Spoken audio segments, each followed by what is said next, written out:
Hello students, कैसे हो बच्चा। हमारा जो +1 में जो टॉपिक चल रहा था मार्केट इक्विलिब्रियम, ठीक है जी, उसका हमने छोटा सा पहला स्टेप पढ़ लिया था जो बहुत ही इंपॉर्टेंट था और उसी के बेस पे अब हम आगे चलेंगे। ठीक है, जो पहला टॉपिक था हमने पढ़ लिया कि what is market price and how it is determined. तो मैंने आपको बताया था कि भाई कि इसमें क्या होता है कि भाई एक जिस प्राइस के ऊपर, ठीक है, डिमांड और सप्लाई इक्वल हो उसे हम क्या कहते हैं, मार्केट इक्विलिब्रियम। फिर हमने टेबल बनाई थी प्राइस डिमांड सप्लाई, फिर टेबल से जहां पर डिमांड और सप्लाई इक्वल थी उस प्राइस को हमने बोला था इक्विलिब्रियम प्राइस। ठीक है, अब हम उसके आगे चलते हैं, थोड़ा सा आगे चलते हैं। तो आगे का पहला जो कंसेप्ट है वो क्या है, सिंपल सा, what is the effect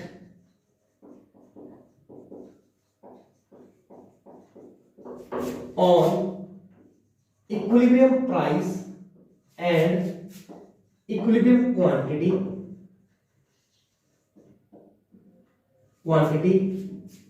when demand remain constant, supply changes. ठीक है, आज हम दो टॉपिक पढ़ेंगे। कहता है कि क्या इफेक्ट पड़ेगा इक्विलिब्रियम प्राइस के ऊपर और इक्विलिब्रियम क्वांटिटी के ऊपर जब किसी चीज की जो डिमांड है, किसी पर्टिकुलर कमोडिटी की जो डिमांड है वो तो सेम रहे, कांस्टेंट रहे, लेकिन जो सप्लाई है वो चेंज हो जाए। अब सप्लाई भी दो तरह से चेंज होती है। चलिए, पहली जो इसने बात कही उसको एक प्रॉपर गौर फरमाते हैं। What is the effect on equilibrium price, मतलब इक्विलिब्रियम प्राइस पर क्या इफेक्ट पड़ेगा, इक्विलिब्रियम प्राइस पर क्या इफेक्ट पड़ेगा। तो इसका मतलब ये हुआ कि ये तो बात की बातें हैं, पहले तो हमने क्या बनाना है, इक्विलिब्रियम प्राइस। लीजिए बना लेते हैं, ये OX हो गया और ये OY हो गया, ये डिमांड हो गई और ये सप्लाई हो गई। ठीक है जी, फिर ये E पॉइंट आ गया, बताया था मैंने आपको।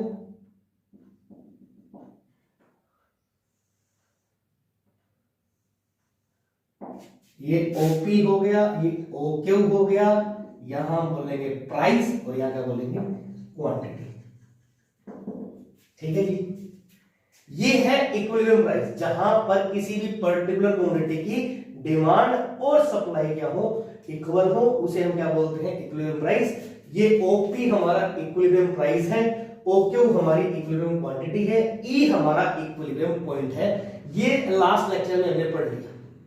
अब इसने क्वेश्चन यही पुट किया है कि what is the effect on equilibrium price, कि इक्विलिब्रियम प्राइस और इक्विलिब्रियम क्वांटिटी पे क्या इफेक्ट पड़ेगा। अब तो कोई इफेक्ट नहीं है, आगे बढ़ते हैं। When डिमांड रिमेन कांस्टेंट, मतलब डिमांड जो है वो कांस्टेंट रहेगी, इसको चेंज नहीं करना, मतलब डिमांड एज इट इज रखनी है। एंड सप्लाई चेंजेस, सप्लाई क्या हो रही है बेटा, चेंज हो रही है। अब सप्लाई चेंज हो रही है तो ये सप्लाई है, ठीक है जी, ये चेंज हो रही है। चेंज तो दो ही तरीके से हो सकती है जी, या तो सप्लाई इंक्रीज हो सकती है या वो सप्लाई डिक्रीज हो सकती है। ठीक है, या वो सप्लाई क्या हो सकती है, इंक्रीज हो सकती है, और या वो सप्लाई डिक्रीज हो सकती है। मैं ये जो डायग्राम है बना रहा हूं इंक्रीज का, इंक्रीज इन सप्लाई। ठीक है जी, क्या बना रहा हूं, इंक्रीज इन सप्लाई।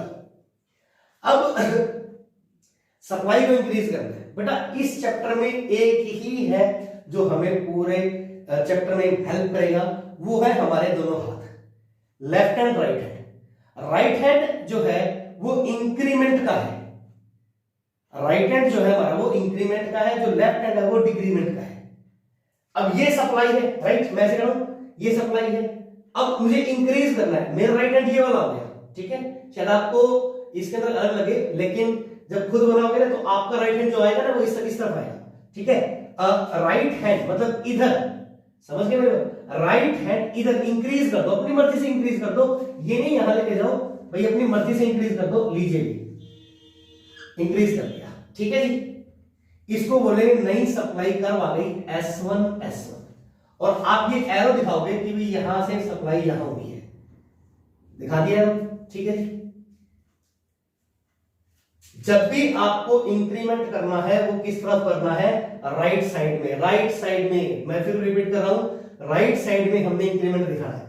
ये S हो गई, ये S1 हो गई, इंक्रीमेंट हो गया।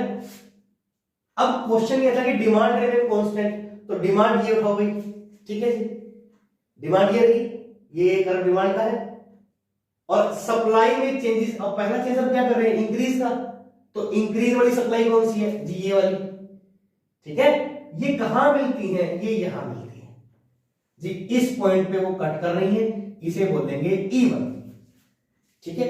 इक्विलिब्रियम पॉइंट जो है वो आ गया। अब इसको प्राइस से मिलाओ, मिला दिया, क्वांटिटी से मिलाओ, मिला दिया, P1 क्यों, ठीक है जी। अब देखो क्या इफेक्ट पड़ा, प्राइस क्या हो गया बेटे, कम हो गया, सप्लाई क्या हो गया बेटा, बढ़ गई। समझ आ गया, बहुत आसान सा है। जिस तरफ इंक्रीमेंट जाएगा, वो जो इंक्रीमेंट है वो राइट से मिट जाएगा, और जहां वो पॉइंट बनेगा उससे आप चेंज चेक कर लेंगे। भाई पहले प्राइस इतना था, अब प्राइस घट के इतना आ गया, ठीक है। पहले क्वांटिटी इतनी थी, अब बढ़ के इतनी हो गई, समझ गए मेरी बात। और वैसे भी आप सिंपल सी बात बताइए, जब किसी चीज की मार्केट के अंदर सप्लाई बढ़ जाती है, जब किसी चीज की मार्केट के अंदर सप्लाई बढ़ जाती है, मतलब इजीली अवेलेबल हो जाती है, तो कॉमन सी बात, उसका प्राइस ऑटोमेटिकली डाउन होता है। ये देखिए डाउन है, समझ गए मेरी बात, पॉइंट समझ आ गया। ये हमारा क्या है, इंक्रीमेंट इन सप्लाई, ठीक है जी, समझ आ गया। बाद में इसकी आपको लिखनी है एक्सप्लेनेशन।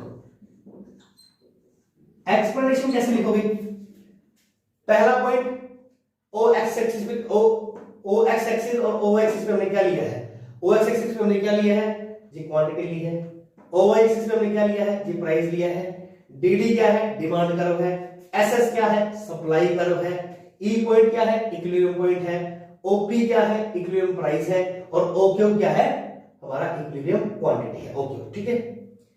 अब क्या करोगे फिर बेटा, when SS curve moves to rightward, S1 moves to rightward, मतलब अपने राइट की तरफ खिसक जाता है, ठीक है जी, खिसक गया, then new equilibrium point is found, that is E1, तो एक नया इक्विलिब्रियम पॉइंट हमें मिल जाता है जिसका नाम क्या है, E1। मतलब आपको राइट साइड में इंक्रीज करना है, इंक्रीज राइट साइड में ही होगा, ठीक है जी। और फिर क्या करेंगे, इनको ज्वाइन किया, ठीक है जी। क्या इफेक्ट पड़ा जी, हमारा इक्विलिब्रियम प्राइस जो है वो ओपी से OP1 मतलब कम हो गया, और OQ से OQ1 जो सप्लाई है, वो जो क्वांटिटी है वो क्या हो बेटा, हमारी बढ़ गई। बहुत सिंपल सी है, मतलब जैसे आपने बनाया उसको वैसे लिखना है नीचे, ठीक है। दूसरा पॉइंट देखिए, दूसरा पॉइंट क्या रहेगा,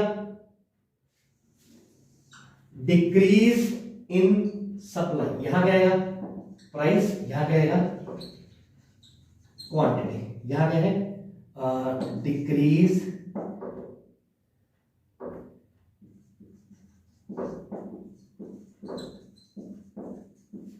चलिए, ये क्या हो गया, ये डिमांड हो गई जी, ये क्या हो गई, ये सप्लाई हो गई, ये पॉइंट क्या गया बेटा, हमारा इक्विलिब्रियम पॉइंट आ गया, दैट इज E, ये P, और ये क्या बेटे, ये तो इक्विलिब्रियम प्राइस है, ठीक है। डिक्रीज, मैंने आपको बताया जब इंक्रीज होगा तो राइटवर्ड में होगा, इंक्रीज कहां होगा, राइटवर्ड में होगा, लेकिन अब हमें क्या पढ़ना है, डिक्रीज पढ़ना है। तो डिक्रीज देखिए, मेरा लेफ्ट हैंड ये है, ये वाला, ठीक है। तो अब लेफ्ट हैंड की तरफ पढ़ता हूं मैं, लीजिए, लीजिए भाई, S1 आपने दिखाना भी है, ये मैंने डिक्रीज कर दिया, ठीक है जी। डिमांड तो कांस्टेंट ही है, ये भी कांस्टेंट, नई सप्लाई ये रही, कहां ज्वाइन किया, यहां ज्वाइन किया। चलिए बताइए क्या इफेक्ट पड़ा जी सर, इफेक्ट ये पड़ा कि उसका जो प्राइस है वो तो बढ़ गया, और जो क्वांटिटी है बेटा वो क्या हो गई, कम हो गई, सही है, समझ गए। और वैसे बताओ, मार्केट में किसी चीज की अगर मन वो हो जाए, शॉर्टेज हो जाए, तो ऑटोमेटिकली क्या होता है, सप्लाई का मतलब किसी चीज का बढ़ना है ना, मार्केट में किसी चीज की सप्लाई कम हो जाती है, ऑटोमेटिकली वो चीज महंगी हो जाती है। समझ गए? एज इट इज इसकी ये नहीं इस बड़े छाप दोगे भाई, ओ एक्स एक्सिस पे ये लिया है, ओ वाई एक्सिस पे ये लिया हमने, ठीक है, ओ एक्स एक्सिस पे ये लिया है, ओ वाई पे ये लिया है, ओ पी हमारा इक्विलिब्रियम प्राइस है, ओ के इक्विलिब्रियम क्वांटिटी है, ई हमारा इक्विलिब्रियम पॉइंट है, और उसके बाद क्या है सप्लाई को हमने कम कर दिया, S1 से S1, SS से S1 आ गए, ठीक है, और फिर क्या इफेक्ट पड़ा, ये नया पॉइंट आ गया, इफेक्ट ये पड़ा कि OP बढ़कर क्या हो गया बेटा, OP1 हो गया, और OQ घटकर कितनी हो बेटा, OQ1। दैट्स इट, बस इतना ही है। समझ गए मेरी बात? ये समझे? बहुत आसान सा टॉपिक था, करवा दिया, ठीक है जी। अब एक टॉपिक और इसी के साथ वाला, ठीक है, बिल्कुल इसी के साथ वाला एक टॉपिक और कर लेते हैं।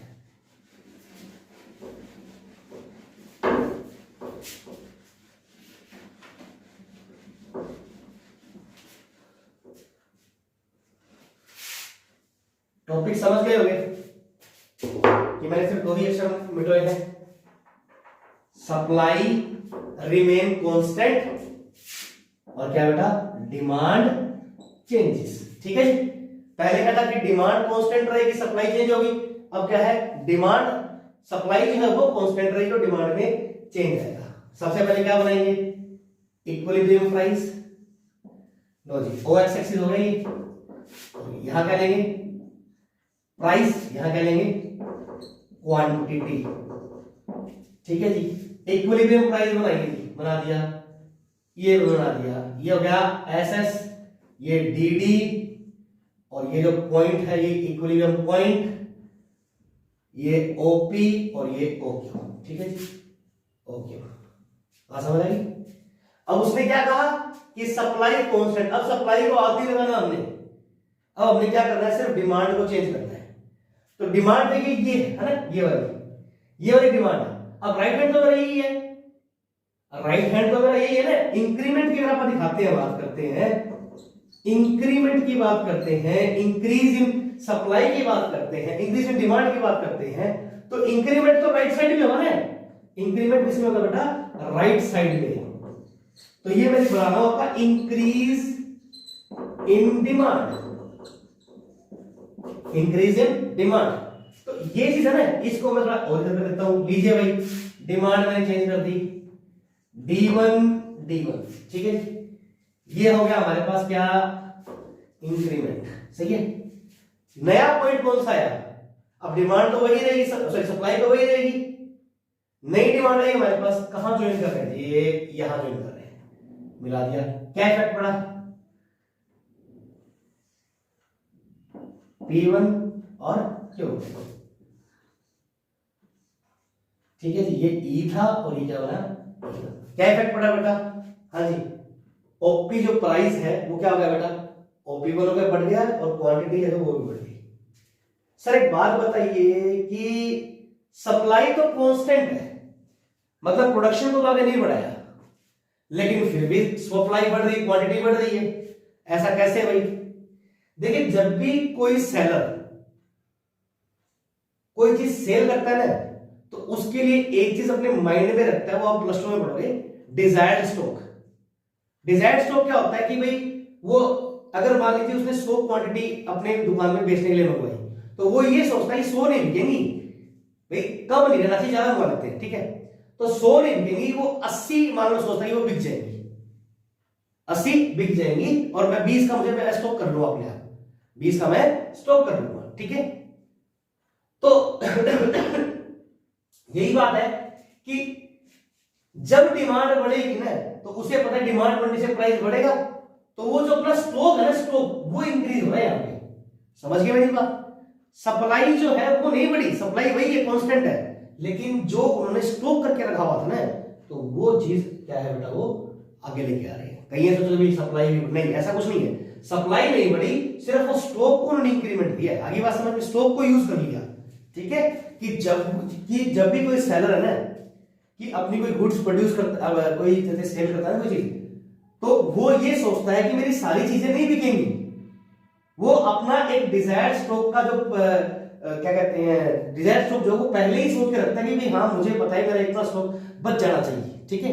वो इसलिए सोचता है कि अगर डिमांड बढ़ जाती है ना, तो मैं फिर वहां से अपना जो है वो निकाल सकता हूं। ठीक है, दूसरा है हमारे पास ये अगर इंक्रीज है क्या, अब क्या है बेटा डिक्रीज इन सप्लाई,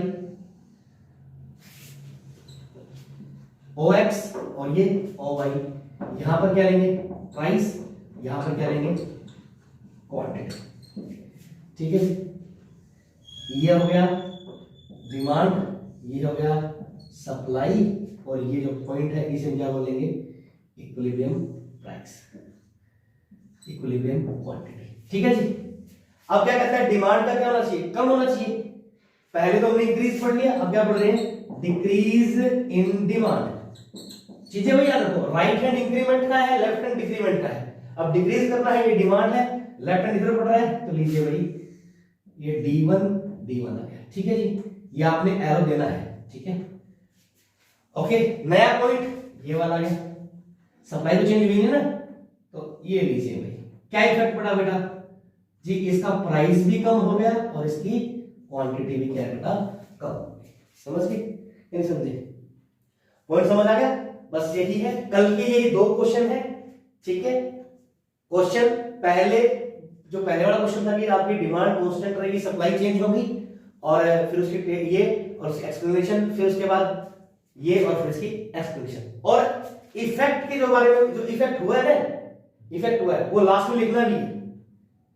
इफेक्ट क्या हुआ इसके अंदर, इफेक्ट इसके अंदर हुआ जी प्राइस बढ़ गया, सप्लाई क्वांटिटी भी ये सब बढ़ गई, मतलब due to increment in demand when supply remain constant the equilibrium price OP increases at OP1 and equilibrium quantity increases to OQ1। ठीक है, तो ये दो क्वेश्चन आपके हैं कल के लिए। ठीक है, समझ गए मेरी बात, और बाकी बात में देखेंगे नेक्स्ट लेक्चर में देखेंगे। ठीक है, ये 4-5 दिन का लेक्चर है, चैप्टर है, तो आराम से करेंगे इसको। बात समझ आ गई, चलिए ठीक है बेटा।